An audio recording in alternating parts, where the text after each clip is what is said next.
Well, one thing was clear about the election. We know who the losers are. The pollsters and the media, the cannibal twins who feed off each other's manufactured delusions and make a neat profit off them. It works like this. For nearly half a decade, the media labels a candidate and by extension his supporters as racist. That silences those voters, so the polls reflect a false picture. I mean, why would you tell the truth to strangers if that truth is deemed socially unacceptable? Meanwhile, riots ensue as another consequence of that smear, as though America deserves it under Trump. Yet even though they stuck the evil white man tag on Trump, his popularity leapt in this election among Latinos, black men, and black women. Again, if Trump's racist, man, he sucks at it. He's no Joy Reid.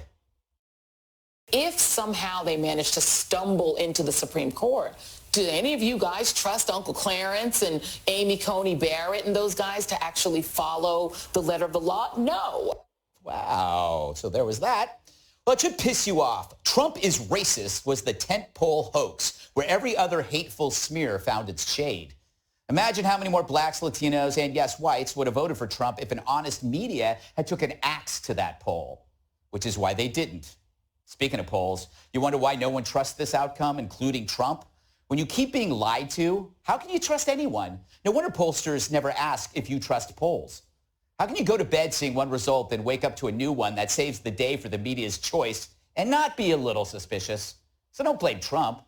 Blame the media pollster industrial complex. I'd compare them to snake oil salesmen, but that's unkind to snakes and salesmen because whatever the media's pollsters are selling, nobody's going to buy it ever again.